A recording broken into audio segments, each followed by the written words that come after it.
Stage పైన ఏం మాట్లాడుతున్నారో వినే ప్రయత్నం చేద్దాం.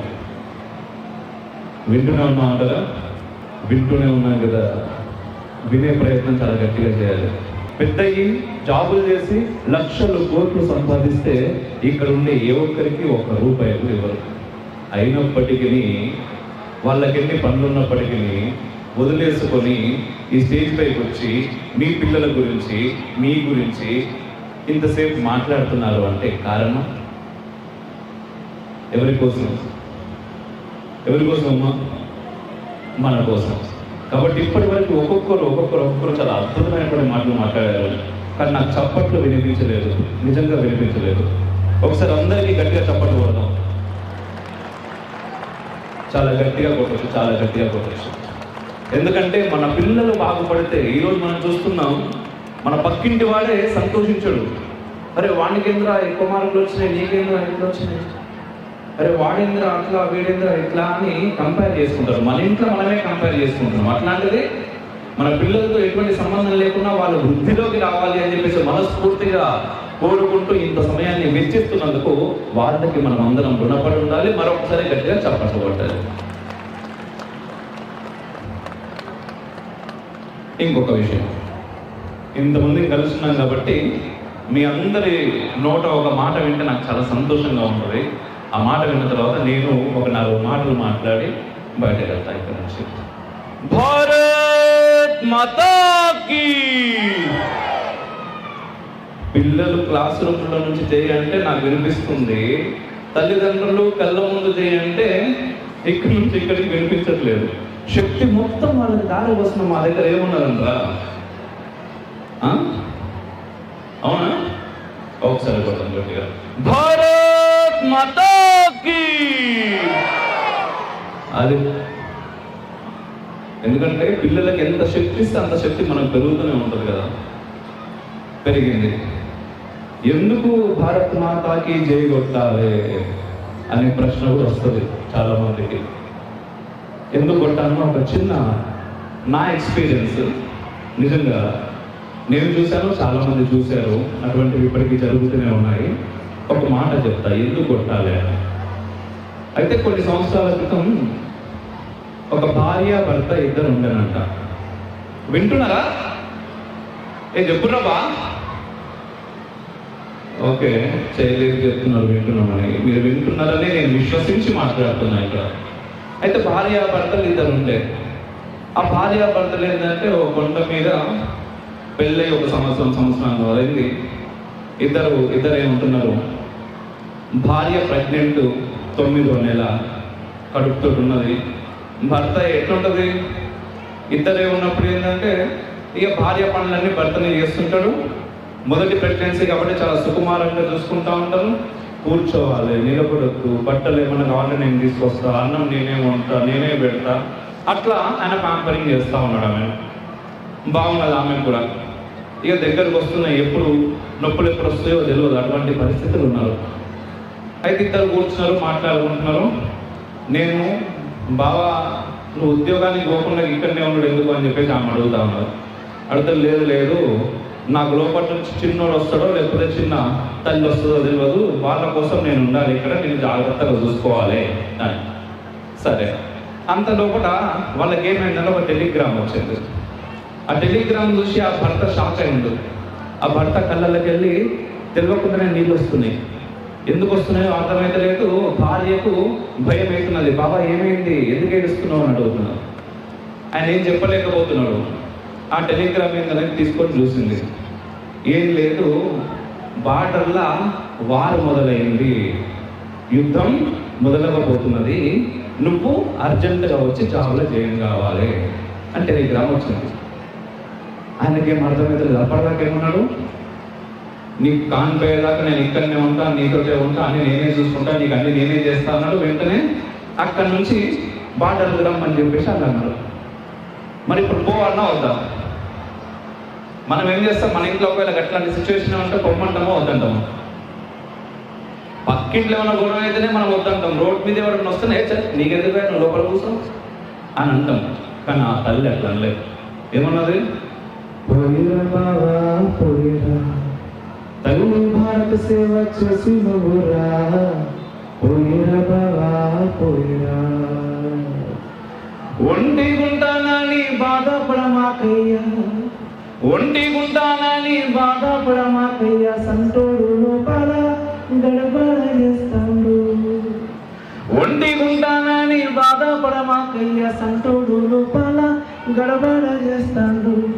సూర్య చంద్రుడు రెండు నిన్ను నన్ను ఎప్పుడు ఒకటే కప్పు కింద కలిగించుతారయ్యా, పోయిరా బావా పోయిరా. తల్లి భారత సేవ చేసి నువ్వురా, పోయిరా బావా పోయిరా. బావా నేను ఒక్కను అనట్లేను, కడుపులా నీ చిన్నోడు ఉన్నాడు, వాడు నాకు తోడుకుంటాడు.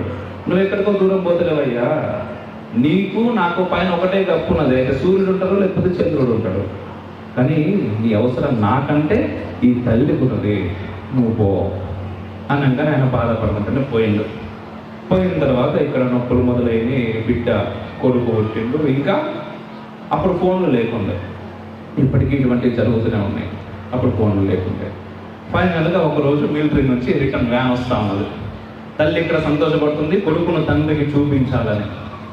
దగ్గరకు వచ్చింది వ్యాను, ఆనందంతో ఉన్నది, నీ కొడుకు ఇక్కడ ఉన్నాడు, నువ్వు సంతోషపడతావు బాబా అని. ఆ వ్యాన్ వచ్చి ఆగంగా దాంట్లో నుంచి ఇద్దరు మిలిటరీ పర్సన్స్ దిగారు. మొగుడు దిగలేరు. వచ్చి ఆయన డ్రెస్సు, దానిపైన ఫ్లాగ్, ఆయనకు వచ్చినటువంటి ఒక పథకం చేతిలో పెట్టారు. పెట్టి అమ్మా క్షమించు తల్లి, తల్లి సేవల మీ ఆయన చనిపోయిండు అనగానే ఆ బట్టలు తీసుకొని ఆ కొడుకు దగ్గరికి పోయిందాన్ని. కొడుకు దగ్గరికి పోయి అక్కడ ఆ తండ్రి ఫోటో ఉండే ఫోటో చూపించి, దిగులు సందకు బావా దిగులు సందకు, దిగులు సందకు బావా దిగులు సందకు, తల్లి రక్షణకై నీ అంశను పంపిస్తాను, దిగులు సందకు బావా దిగులు సందకు. ఆ తల్లి రక్షణ కోసం నీ కొడుకున్నాడు, నీ కొడుకుని కన్నాక నువ్వు చచ్చినవు, నువ్వు టెన్షన్ పడకు, బాధపడకు, తల్లి రక్షణకు మళ్ళీ నీ రక్తాన్ని నేను తయారు చేసి పంపిస్తా అన్నది. అటువంటి తల్లులు ఎందరో ఎందరో ఎందరో వాళ్ళ కన్న బిడ్డలని, మొగుళ్ళని మన దేశం కోసం చిన్న ప్రాయంగా వదిలేస్తున్నారు. అటువంటి స్త్రీ శక్తులకు మనం జోహార్ చెప్పాలి, గట్టిగా చప్పట్లు కొట్టొచ్చు, చాలా గట్టిగా కొట్టొచ్చు. వాళ్ళు లేకపోతే అమ్మా ఈరోజు మన దేశం లేదు, మన దేశంలో మనం లేము. ఈరోజు ఈ సంకల్ప కార్యక్రమం ఇంత అద్భుతంగా మనం జరుపుకునే వాళ్ళం కాదు.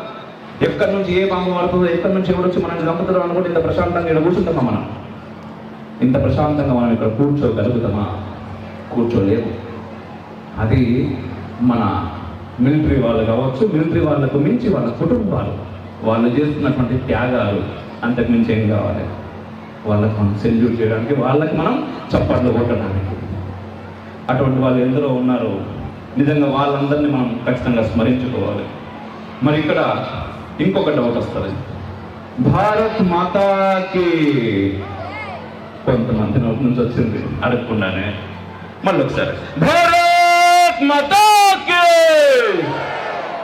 ఇంకొంచెం గట్టిగా వచ్చింది, బాగుంది, జై కొట్టచ్చు. మరి ఎందుకు ఆయన భారత మాత అని ఎందుకంటా ఉంటారు అందరూ? అమెరికా మాత అంటారా? కొన్ని ఆస్ట్రేలియా మాత అంటారా? పాకిస్తాన్ మాత అంటారా? ఎక్కడ లేని ఈ మాత భారత మాతకి ఎందుకు వచ్చింది? ఎందుకు భారత మాత అంటా ఉంటారు చెప్పండి. ఈరోజు చాలా మంది మాట్లాడుతూ ఉంటారు, భారతదేశంలో స్త్రీలకి హక్కులు లేవు, భారతదేశంలో స్త్రీలని ఎప్పుడు కూడా పెద్దగా చూడలేదు అని. కానీ భారతదేశం స్త్రీకి ఇచ్చినటువంటి విలువ ఇంకెవ్వరు ఎప్పుడు ఇవ్వలేదు, ఇవ్వరు. ఈరోజు కూడా చూడండి, ఎంతమంది ఇక్కడ తండ్రుల కంటే తల్లులే ఎక్కున్నారు. ఎందుకంటే పిల్లల కోసం. అంటే తల్లి ప్రేమ అట్లా ఉంటుంది, తల్లి పట్ల పిల్లలకు ప్రేమ కూడా అదే రకంగా ఉంటుంది. ఒకవేళ తండ్రి చెప్తే అటో ఇటో కాదంటారేమో, కానీ తండ్రి కూడా అప్పుడప్పుడు తల్లిలో చెప్తాను, నువ్వు చెప్పే వాడు ఇంటలేదు, నా మాట వింటడం లేదో నువ్వు చెప్పు అని. అటువంటి శక్తి తల్లులకు ఉంటుంది. కాబట్టి మనం ఈ తల్లిని, ఈ భరతమాతని, ఈ భూమిని మనం తల్లిగా కొలిచినాం. తల్లికి ఎంతైతే మనం గౌరవం ఇస్తామో ఈ నేలకు కూడా మనం అంత గౌరవం ఇస్తాం. ఎంత ఓపిక ఈ నేలకి! ఎంతమందమ్మా ఎందరెందరో వచ్చారు మన దేశం మీదకి. ఈరోజు చూస్తున్నాం మనం, చిన్న చిన్న దేశాలు కావచ్చు, పెద్ద పెద్ద దేశాలు కావచ్చు, 5 సంవత్సరాలు, 10 సంవత్సరాలు, 15 సంవత్సరాల దాడులకే కుప్పకూలిపోతున్నాయి. దాసోహం అంటున్నారు, ఇచ్చేస్తున్నారు. నువ్వే ఏలుకోరా నాయన నా దేశాన్ని, మా వద్దు అంటున్నారు. కానీ నా భారతదేశం దాదాపుగా 1500 సంవత్సరాలు విదేశీయులు మన దేశం మీదకి వచ్చి దండెత్తిన చెక్కు చెదరకుండా ఇంకా భారతం అని ఎట్లా ఉన్నది? ఈరోజు ఇంత సురక్షితంగా మనం ఉన్నాము అంటే అట్లాంటి వాళ్ళు ఎందరో తమ ప్రాణాలను వదిలేసేది ఇట్లా మన దేశం కోసం. అందుకోసం ఈరోజు మనం బ్రతుకున్నాం.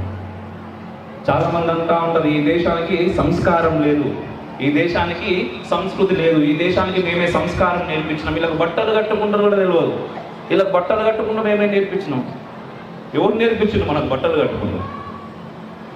ఈ దేశం ఎక్కడ ఉంటుంది ఎవరికి తెలియదు. ఎవరో వచ్చి ఏది సముద్ర మార్గాన షిప్పుల వచ్చి మన దేశంలోకి వచ్చి మన దేశం కనుక్కున్నాడట. దేశాన్ని కనుక్కునేంద్ర స్వామి, దేశానికి అడ్రస్ కనుక్కున్నావు నీ దేశం నుంచి దోసుకపోనీకి, అంతే కదా. ఈ దేశం ఇక్కడనే ఉన్నది, ఇప్పుడు కాదు కొన్ని వేల సంవత్సరాల నుంచి ఉన్నది, ఇప్పుడు ఉన్నది, ఇంకా ముందు కూడా ఉంటుంది. ఆ రోజు ఎందుకు వచ్చిండ్రు వాళ్ళందరూ ఈ దేశం మీదకి? ఈ దేశంలో ఉన్నటువంటి అపారమైనటువంటి సంస్కృతిని దోచుకెళ్ళడానికి, ఈ దేశంలో ఉన్నటువంటి అపర మేధస్సును దోచుకొని పోవడానికి వచ్చారు. ఆ మాట చెప్పరు. ఈరోజు మనం నైవేద్యం పెట్టినా సరే, ఒక బెల్లం పెడితే బెల్లం మీదకి ఈగలు వస్తాయి, కానీ మనం ఖాళీ ప్లేట్ పెడితే ఏమొస్తుంది? ఏం రాదు. మరి అంతమంది అన్ని దేశాలలో అన్ని వందల సంవత్సరాలు మన దేశం మీదకి వచ్చిరంటే ఏం మన ఉట్టికి వస్తారు? అరే నువ్వు మీ ప్యాంట్ వేసుకో, చొక్కా వేసుకో అని చెప్పనీకి వస్తారు. మన దగ్గర ఉన్నాయన్నీ దోచుకపోనీకి వచ్చారు. అపర సంపద మన దగ్గర ఉన్నది, కానీ దురదృష్టవశాత్తు మన చరిత్ర మనకు తెలియదు, మన విలువ మనకు తెలియదు.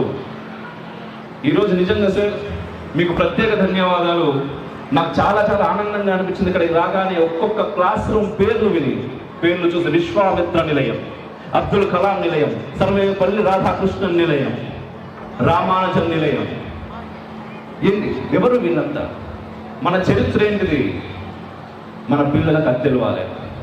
ఈరోజు ఒక్కసారి స్వాతంత్ర సమరయోధులు ఎవర్రా నీ దేశం కోసం కష్టపడింది, ఎవరు నీ దేశం కోసం ప్రాణాలను అర్పించింది, ఈరోజు ఇంత సుఖంగా ఉన్నామంటే ఎవరు ఆ స్వాతంత్ర సమరయోధులు అంటే పట్టుమని 10 పేర్లు కూడా చెప్పలేనటువంటి హీన స్థితిలో ఉన్న మనమే కాదు, మన పిల్లలు మాత్రమే కాదు, మనకు కూడా తెలియదు. చెప్పండి 1, 2, 3, 4 మహా అంటే 5 పేర్లు చెప్తే అబ్బా అద్భుతం. ఆయన ఉన్నాడు అక్కడ, నేతాజీ ఏమన్నాడు? అరే మీరు నాకు రక్తం మీరు, నేను మీకు స్వాతంత్రం ఇస్తా అన్నాడు నేతాజీ. ఈరోజు నిజంగా 2 అద్భుతమైనటువంటి రోజులు. అట్లాంటి ఒక అద్భుతమైనటువంటి రోజు నేను మీ అందరితో మాట్లాడే అవకాశం నాకు వచ్చిన నిజంగా ఆ తల్లి సరస్వతి నేను మనస్ఫూర్తిగా, ఎందుకంటే నాకు సరస్వతి దేవికి చాలా అద్భుతమైనటువంటి రిలేషనే ఉన్నది. నేను ఈ రోజు ఈ స్టేజ్ పైన ఉన్నా అంటే కారణం ఆ తల్లికి మా అమ్మ నాన్న చేసినటువంటి సేవ. నేను బాసరలో చదువుకున్నా, అక్కడి నుంచి ఇక్కడికి వచ్చిన. బాసరకు ఇక్కడ నుంచి పిల్లల్ని మేము తీసుకుపోతాము అన్నప్పుడు చాలా ఆనందం అనిపించింది సార్ నిజంగా, ఎందుకంటే మా ఊరు అది. ఆ తల్లి అనుగ్రహం ఎట్లుంటుందంటే చాలా అద్భుతంగా ఉంటుంది. ఎంతో మంది మహర్షులు, ఎంతో మంది ఋషులు చెప్తున్నారు కదా, మనకు బట్టలు ఎట్లా కట్టుకోవాలో కూడా నేర్పించరు అని. బట్టలు ఎట్లా కట్టుకోవాలో మాకు నేర్పించడు కాదు నాయన, ప్రపంచం మొత్తానికి ఎట్లా బతకానో నేర్పించింది ఈ భారత భూమి. ప్రపంచం మొత్తానికి ఈ రోజు వచ్చినాయండి ఏంటి, సైంటిస్టులు వచ్చిర్రు మాట్లాడుతూ ఉన్నారు. కానీ కొన్ని వేల సంవత్సరాల క్రితం మన దేవాలయాల మీద ఉన్నటువంటి సైన్స్ ఈ రోజుకి కూడా అందడం లేదు మన జనాలకి. ఒక సున్నాని ప్రపంచానికి కూడా ఇచ్చిందంటే మనం ఇచ్చినాం. పోనీ ఒక పై విలువ ఈరోజు పిల్లలకు తెలుసు. ఆ పై విలువని ఎవరు కనిపెట్టిర్రు అంటే మనం ఎంతసేపు ఫారెనర్ సైంటిస్టుల పేరు చెప్తాం. ఈరోజు అణు సిద్ధాంతం గురించి ఎవరు చెప్పిర్రు అంటే మన మహర్షులు చెప్పిర్రు. ఏ టెలిస్కోపులు, ఏ మైక్రోస్కోపులు లేనప్పుడే తల్లి గర్భంలో కూడా పిండం ఏ విధంగా ఎదుగుతుందో మన వాళ్ళు చెప్పగలిగారు. ఇక్కడ నుంచి భూమి నుంచి సూర్యునికి గల దూరం ఎంత మన వాళ్ళు చెప్పగలిగారు. నవగ్రహాలు ఎన్నో మన వాళ్ళు చెప్పగలిగారు. భూమి బల్లబరువుగా ఉంటుంది ప్రపంచం మొత్తం విశ్వసించినప్పుడు, కాదురా నాయన భూమి గుండ్రంగా ఉంటుంది, భూగోళం అని చెప్పింది మన భారతీయ సనాతన సంస్కృతి. కానీ ఈ రోజు ఆ సంస్కృతికి మనం దూరం అవుతున్నాం. ఇంత సైకాలజీ గురించి చాలా అద్భుతమైనటువంటి మాటలు చెప్పారు సార్. నిజంగా సైకాలజీ దూరం అవ్వడం చేత ఏమవుతుంది, ఒకసారి మనం గూగుల్ చేస్తే who is the founder of psychology అని మీరు ఒకసారి గూగుల్ చేస్తే అరిస్టాటిల్ పేరు వస్తుంది. మనకు అంతకంటే ఓపిక ఉండదు. మన గూగుల్లో టైప్ చేయడమే చాలా పెద్ద విషయం. అంతకు మించి మనం ప్రయత్నం చేస్తే వచ్చేది ఏంటి అంటే, సైకాలజీ గురించి భారతీయ ఋషులు ఎప్పుడో చెప్పారు. భగవద్గీతలో శ్రీకృష్ణ పరమాత్ముడు అర్జునుడికి సైకాలజీ బోధించిండు. మరి అటువంటి సైకాలజీ ఈరోజు మన క్లాస్ రూముల్లో మిస్ అవుతున్నది. దానికి రిజల్ట్ ఏమవుతుంది? ఐఐటీలు, ట్రిపుల్ ఐటీలు, పెద్ద పెద్ద ఇంజనీరింగ్, మెడిసిన్ కాలేజీలో చదివే విద్యార్థులు కూడా చిన్న చిన్న విషయాలకు ఆత్మహత్యలు చేసుకొని చస్తా ఉన్నారు. కొన్ని లక్షల మంది విద్యార్థుల ఆత్మహత్యలు ప్రతిరోజు మనం పేపర్లలో, న్యూస్ ఛానల్లో చూస్తున్నాం. ఎవరి కోసం మనం సంపాదిస్తున్నాం? ఎవరి కోసమో మనం సంపాదించేది? రూపాయి కూడబెట్టి మనం తిన్నా తినకపోయినా బీరువాలు నింపుతున్నాం, ఆస్తులు చేస్తున్నాం. ఎవరి కోసం? నా కొడుకు బాగుండాలి, నా బిడ్డ బాగుండాలి. రేపటి నాడు వాళ్ళు నేను పడ్డ కష్టం పడవద్దు, మనకు తిండున్నా లేకున్నా ఒక కూర విషయంలో కూడా చివరికి మనం అంతా ఆలోచిస్తున్నాం, అరే నా బిడ్డకి ఇష్టం ఇది, నాకొద్దు, కానీ నేను తింటే అయిపోతుంది, వాడు తింటాడు లేకపోతే అది తింటుంది. మరి వాడి బతుకు గురించి మనం ఎందుకు ఆలోచిస్తలేము? వాడికి సంస్కారాన్ని అందజేయాలని మనం ఎందుకు ఆలోచిస్తలేము? నిజంగా నాకు ఒక రకంగా బాధగా కూడా ఉంది సార్. 3 సంవత్సరాల్లో 518 మంది విద్యార్థులు వచ్చిర్రు అంటే 518 మంది విద్యార్థులు కాదు, అంతకు మించినటువంటి విద్యార్థులు రావాల్సినటువంటి ప్రదేశం ఇది. సంస్కారం నేర్పేటటువంటి పాఠశాలలు ఈ రోజు మనకు దూరం అవుతున్నాయి. ఇక్కడ చూడండి, సంకల్ప విద్యాపీఠం ఒక సంస్కారవంతమైన పాఠశాల. అమ్మ చెప్తున్నాను అన్న, మీ అందరికీ ఎన్ని కోట్లు మీరు సంపాదించి మీ పిల్లలకి ఇచ్చినా వాళ్లకు సంస్కారం లేకపోతే శూన్యం. రేపటి నాడు మిమ్మల్ని తీసుకుపోయి అనాథాశ్రమంలో పడేస్తారు. వాడు లేకపోతే ఆమెను, వాడు ఎవరు పుడితే వాళ్ళు తల్లిదండ్రులనే వృద్ధాశ్రమంలో పడేసిన తర్వాత వానికి సంస్కారం ఏంది? వాడిని బతుకును వాడు ఎంత చూసుకుంటాడు? ఒక్కసారి ఆలోచించండి. సంస్కారం ఎందుకు కావాలి? ఈ సంస్కారం ఎక్కడి నుంచి వస్తుంది? సంస్కారం నేర్పే వాళ్ళు మనకు ఎందుకు అవసరం? కేవలం మార్కులు ఐఐటి సార్తో ఇంతకుముందు మాట్లాడుతున్నాను అక్కడ, దీనికంటే ముందు కూర్చున్నప్పుడు. సార్ ఐఐటీలో, ట్రిపుల్ ఐటీలో అంటే ఖచ్చితంగా వాళ్ళకి అద్భుతమైనటువంటి చదువులు, 590, 600, 10/10. ఏం ప్రయోజనం? వాడు ఎటువంటి విషయాలకు ఆత్మహత్య చేసుకుంటున్నాడు? ఎటువంటి విషయాలకు చేసుకుంటున్నారు? చూస్తున్నారా మీ ఆత్మహత్యలు? అమ్మ సౌండ్ ఏం కాదు, చూస్తున్నారా?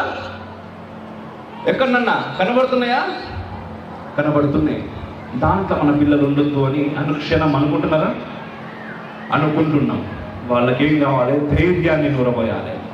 అరే జీవితం అంటే జీవితాన్ని చదివే ప్రయత్నం చేయు. స్వార్థాన్ని పెంచురి వాళ్ళ లోపల.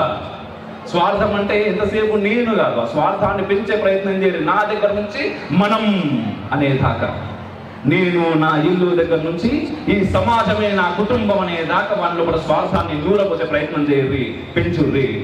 సమాజం కోసం పనిచేసిన ఏ ఒక్కడు, మీరు ఒక్కసారి ఆలోచించుర్రి. ఈరోజు ఆయన నేతాజీ సుభాష్ చంద్రబోస్ గురించి మనం ఇన్ని సంవత్సరాలు ఆయన చనిపోయి అయినా కూడా మాట్లాడుకుంటున్నాం అంటే ఆయన కోసం ఆయన బ్రతకలేదు, మన కోసం ఆయన చచ్చిండు.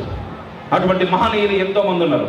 ఈరోజు పెద్ద పెద్ద బిజినెస్ మ్యాన్లు కావచ్చు, నిజంగా పెద్ద బిజినెస్ మ్యాన్లు కావచ్చు. ఫేస్బుక్కే ఉంది, చాలా మంది వాడుతూ ఉంటారు. మీరు వాడతారన్నా ఫేస్బుక్? వాడరా? మీ ఇంట్లో వాడతారు ఎవరైనా? ఎవరు వాడరా? ఏంటిగా సోషల్ మీడియా అంటే ఓపెన్గా చెప్పొద్దు. ఫేస్బుక్ కనిపెట్టింది ఎవరు? దాన్ని వాడేది ఎవరు? దాన్ని బట్టి సంపాదించేది ఎవరు? జియో కనిపెట్టింది ఎవరు?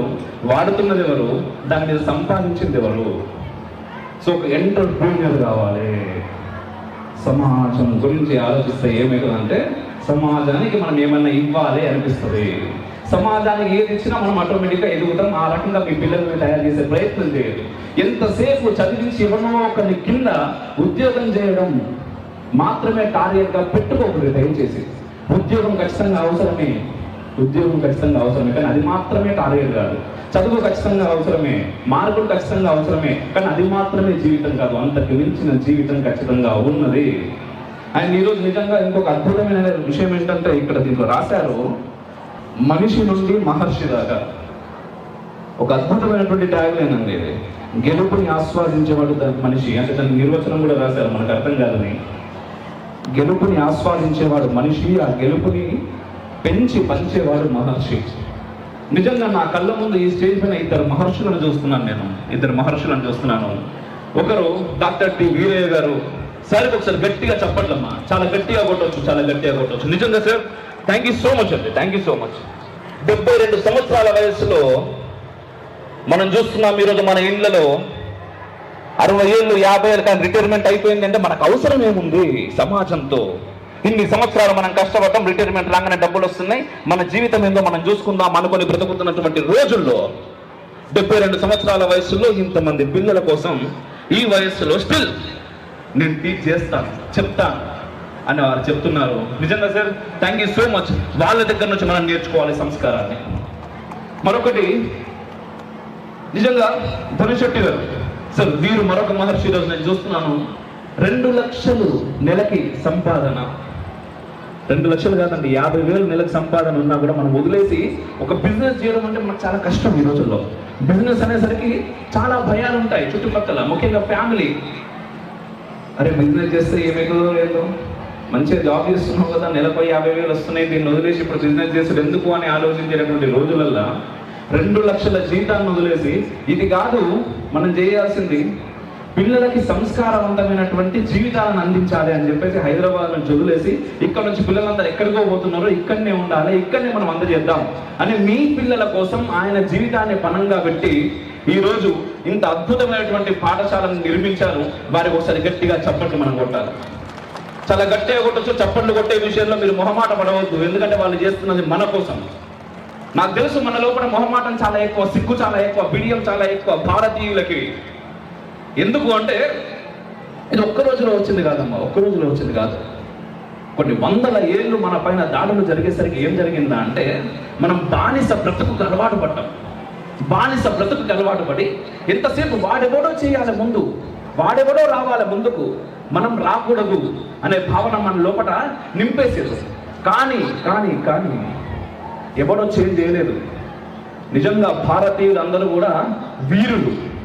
మనలో ఉండేటటువంటి వీరత్వం చాలా అపారమైనది. అంతటి వీరత్వం మనలో ఒకటి ఉన్నది కాబట్టి ఈ రోజుకి భారతదేశాన్ని ఎప్పుడూ ముట్టుకోలేకపోతున్నాడు. ఈరోజు ప్రపంచంలో 3వ స్థాయిలో ఉన్నది భారతదేశం స్టిల్ ఇప్పటికీ కూడా.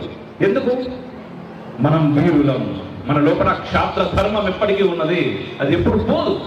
కానీ కానీ కానీ కుహాన మేధావులు, కొంతమంది స్వార్థ రాజకీయ నాయకులు వాళ్ళ స్వార్థం కోసం ఎంతసేపు మనల్ని విడదీసే ప్రయత్నం చేస్తారో మన అసలైనటువంటి చరిత్ర మనకు దూరం చేసి, అదే మీరు ఎంతసేపు వాడొచ్చేవరో మిమ్మల్ని గెలిచిండు, వాడు ఇంకోటి ఎవరో వచ్చి మిమ్మల్ని గెలిచిండు అని చెప్పి గెలిచినోడు గురించి చెప్పారు. వాడు 10 సార్లు వస్తే 9 సార్లు మనం ఓడగొట్టిన మన వీరుల చరిత్రని మనకు దూరం చేశారు.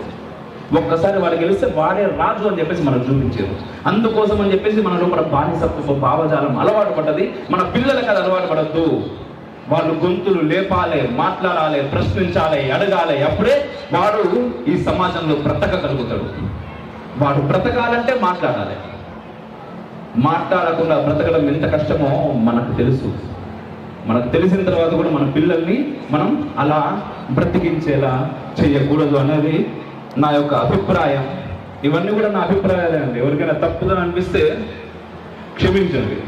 ఖచ్చితంగా నా అభిప్రాయాలు. నేను చూస్తున్నటువంటి ప్రపంచం, నేను చూస్తున్నటువంటి సమాజంలో ఈరోజు పిల్లలు, రేపటి భావి భారత పౌరులు ఏ విధంగా పెరగాలి, ఏ విధంగా ఉండాలి, వాళ్ళకి ఏది అవసరం, నిజంగా కలకలా అనిపిస్తూ ఉంటుంది. చిన్న చిన్న పిల్లలు చచ్చిపోతూ ఉంటే ఏం చూసిద్దాం మా జీవితం మనకు అనిపించాలా? జీవితంలో ఈరోజు మనం చూస్తున్న జీవితం ఒక 40 ఏళ్ళు 50 ఏళ్ళు ఉన్నటువంటి వ్యక్తి చూస్తున్నటువంటి జీవితానికి 20 సంవత్సరాల్లో లేదా 15-16 సంవత్సరాలు చదువుతున్నప్పుడు వాడు చూస్తున్నటువంటి జీవితం ఎంత చిన్నది. దేనికి భయపడుతున్నాడు వాడు? ఏకంగా ప్రాణాలే పోని, ప్రాణాలు పోతే పోని అనుకునేంత భయం ఏంటది? ఇక్కడ ఎవరు మారాలి?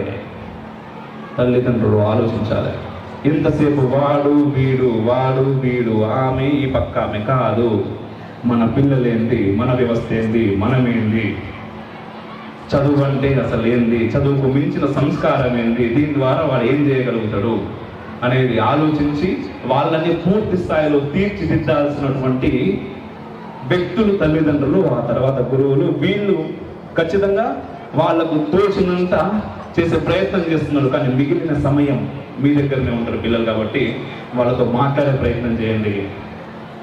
వాళ్ళు ఏంటో తెలుసుకునే ప్రయత్నం చేయండి. వాళ్ళకి ఏం కావాలో ఇచ్చే ప్రయత్నం చేయండి. ఇవ్వడం అంటే సెల్ ఫోన్ కావాలన్నా తీసుకొచ్చి ఇచ్చుడు కాదు, అది ఆలోచించుడు. వాడికి ఏది ఇస్తే ప్రయోజకుడు అవుతాడు, అది ఇచ్చే ప్రయత్నం చేయండి. సో ఫైనల్గా సార్ ధనుశెట్టి గారి మేడం, మీకు కూడా ప్రత్యేక ధన్యవాదాలు. నిజంగా ఈరోజు భారతీయ కుటుంబ వ్యవస్థ అంటే కుటుంబ వ్యవస్థనే భారతీయులకి చాలా బలం. ఎందుకంటే మనం ఏం చేయాలనుకున్న కుటుంబాన్ని పక్కన పెట్టి చేయలేము. ఒక తల్లి అంటే అమ్మ, నాన్న, పిల్లలు, తాతమ్మ, తాత, అమ్మమ్మ, ఇదంతా ఒక వ్యవస్థ, ఒక ఉమ్మడి కుటుంబం. మనకు రామాయణం అదే చెప్పింది, భారతం అదే చెప్పింది. రాముడు ఏం చెప్పిండు మనకు? రేపు పొద్దుగల్లా అయోధ్య రాజ్యాన్ని నువ్వు పాలిస్తున్నావు రామా అని తండ్రి చెప్తే, సరే నాన్నగారు అన్నాడు. తర్వాత వచ్చి పినతల్లి వచ్చేసి, రామా నువ్వు అడవులకు అన్నయ్యా మీ నాయన నాకు వరం ఇచ్చిండు అంటే, సరే అమ్మా అని అన్నాడు. రెండింటిలో దేనికి ఒకదానికి ఆనందపడి ఒకదానికి దుఃఖపడలేదు. రెండింటిని ఒకే రకంగా స్వీకరించిండు. కానీ అదే ఈ రోజు మన పిల్లలకి రేపు పొద్దుగాలనో లేకపోతే ఈరోజు రాత్రి సెకండ్ షోనో సినిమాకి తీసుకుపోతాము అని చెప్పి తీసుకుపోకపోతే అవి అందరి మొహాలలో నవ్వొస్తున్నది, కనబడుతున్నది సినిమా, పెంట చేస్తారు ఇట్లా. అది ఎందుకు? రామాయణంలోని రాముడు మనకు ఆదర్శం. రామచరిత్ర మన పిల్లలకి ఎందుకు బోధించాలి అంటే, ఎందుకు చెప్పాలి? వాళ్ళ లోపల సంస్కారాన్ని నేర్పే ప్రయత్నం చేయాలి. అది దూరం అయ్యేసరికి ఏమవుతున్నదమ్మా? ఈరోజు వార్తలలో చూస్తలేదా? మొగుడిని చంపిన భార్య, భార్యను చంపిన మొగుడు, పిల్లలను చంపిన తల్లి. ఏ రోజన్నా చూసినామా? ఏ రోజన్నా అనుకున్నామా? అట్లీస్ట్ మన ఊహ కన్నా ఉండనా? కన్న పిల్లలను తల్లి చంపుతుందని ఏ రోజన్నా అనుకున్నామా? ఎప్పుడన్నా? ఈరోజు ఆ వార్తలు మనకు కనిపిస్తున్నాయి. ఎందుకు కనిపిస్తున్నాయి? మన మూలాలను మనం మర్చిపోతున్నాం. ఎక్కడో వెస్టర్న్ అని అది తీసుకునే ప్రయత్నం చేస్తున్నాం. ఎక్కడైనా మంచి తీసుకోవాలి, ఎక్కడైనా చెడును చూడాలి. మన మంచి ఏంది, చెడు ఏంది అని ఎవరు చెప్పాలి? మన ధర్మం చెప్పాలి. అందుకు ఆ ధర్మాన్ని మనం బోధించే ప్రయత్నం చేయాలి. అండ్ ఈరోజు సార్ ఇంత అద్భుతమైనటువంటి ఒక పాఠశాలను పెట్టి నడిపిస్తున్నారు అంటే వెనుక నుంచి మేడం సపోర్ట్ లేకుండా ఖచ్చితంగా అయ్యే పని కాదు. నిజంగా వారికి ఒకసారి మనం గట్టిగా చప్పట్లు, చాలా గట్టిగా కొట్టచ్చు. నేను అడగకుండానే కొట్టాలి మీరు లెక్క ప్రకారం. ఎందుకంటే నాకంటే ఎక్కువ మీకే అవసరం ఉంది ఇవి, అంతే కదా. సో మీరు కొడతా ఉన్నారు, నేను కూడా కొడతాను, నాకు కూడా అవసరమే. ఎందుకంటే రేపటి నాడు ఇదే సమాజంలో నా పిల్లలు కూడా బతుకుతారు. రేపటి నాడు ఈ సమాజంలోనే నా పిల్లలు బతుకుతారు అన్నప్పుడు ఈ సమాజం చాలా బాగుండాలి. నా స్వార్థం, నాకు చాలా స్వార్థం ఉంది, చాలా ఎక్కువ స్వార్థం నాకు. అంటే నా కుటుంబము, నా ఇల్లు, నా ఊరు కాదు, నా దేశం అటు ఇటు కుదిరితే ప్రపంచం మొత్తం బాగుండాలని అనుకుంటా. ప్రస్తుతానికైతే దేశం బాగుండాలి అనుకుంటున్నా. ఆ తర్వాత ప్రపంచం దాకా పోదాం. ఇది ఈరోజు చాలా ఆనందంగా ఉన్నది మీ అందరినీ కలిసినందుకు. అండ్ చాలా అద్భుతమైనటువంటి మాటలు గెస్టుల దగ్గర నుంచి విన్నారు. అండ్ నెక్స్ట్ పిల్లలు చాలా మహా అద్భుతమైనటువంటి పర్ఫార్మెన్స్లు చేయబోతున్నారు. వాళ్ళ పర్ఫార్మెన్స్ల కోసం మీరందరూ కూడా ఎదురు చూడాలి. ఎందుకంటే పిల్లలు స్టేజ్ మీదకి ఎక్కి డ్యాన్సులు చేసినప్పుడు ఎంత ఆనందంగా ఉంటుందో నాకు తెలుసు. ఎందుకంటే ఒకనాటి కాలంలో నేను కూడా స్టేజ్ మీద ఎక్కి డ్యాన్స్ చేసినప్పుడు, పాట పాడినప్పుడు కింద మా అమ్మ నాన్న ఎంత సంతోషపడుతుండేనో నేను చూసేటోడిని. అండ్ ఈరోజు ఆ ఆనందాన్ని మీకు మీ పిల్లలందరూ కూడా కలగజేస్తున్నారు. వాళ్ళందరికీ ముందుగానే ఆల్ ది బెస్ట్ చెప్తే ఒకసారి గట్టిగా అబ్బా అర్థమైపోయింది అబ్బా మీకు. Thank you so much. మరొకసారి నాకు ఈ అద్భుతమైనటువంటి అవకాశం ఇచ్చినందుకు. సంకల్ప్ విద్యాపీఠం అతి త్వరలో సార్ ముఖ్యంగా మన 2 తెలుగు రాష్ట్రాల్లో చాలా బ్రాంచ్లు రావాలని మనస్ఫూర్తిగా కోరుకుంటున్నాను. అండ్ కొన్ని లక్షల మంది విద్యార్థులను మీరు తయారు చేయాలని కూడా ఆ తల్లి అనుగ్రహం మీ పైన ఉంది. ఇంకా చాలా పెద్ద స్థాయిలో ఉండాలని మనస్ఫూర్తిగా కోరుకుంటూ ఫైనల్గా నా పేరు నేను చెప్తా. నా పేరు అమోఘ్ దేశపతి. అండ్ వెనుకాల మన వాళ్ళు పాపం కష్టపడి వేశారు reflection group of channels. Reflection ఛానల్తో పాటుగా reflection Bharat, reflection news, Sanatana school, ఇట్లా గ్రూప్ ఆఫ్ ఛానల్స్ ఉంటాయి. దాంట్లో దేశము ధర్మం గురించి కొంత మాకు తెలిసింది చెప్పే ప్రయత్నం చేస్తాం. మీకు తెలియదని కాదు, మీ అందరికీ తెలిసిందే. మేము ప్రత్యేకంగా అదే పని పెట్టుకున్నాం. అన్ని పనులతో పాటు ఆ పని చేయకుండా అదే పని చేస్తూ ఉన్నాం. ఒకటే, ఎందుకు అంటే ధర్మం బాగుంటే దేశం బాగుంటుంది, దేశం బాగుంటే మనం అందరం బాగుంటాం, మనం అందరం బాగుంటే మన నవ సమాజం అద్భుతంగా నిలబడుతుంది, ఈ దేశం విశ్వగురు అవుతుంది అనేటటువంటి ఒక కోరిక, ఒక స్వార్థం. మరొకసారి ప్రత్యేక ధన్యవాదాలు సార్ మీ అందరికీ. ఇంతసేపు నా మాటలను కూడా విన్నందుకు. మరొకసారి మనం చెప్తాం భారత్ మాతా కీ. అసలు వినిపించలేదు నాకు. మళ్ళీ పిల్లలు గట్టిగా ఉన్నారు. ఒకసారి చేతులు లేపు చెప్తాం, చేతులు కూడా భారత్ మాతా కీ. అద్భుతం. జై హింద్.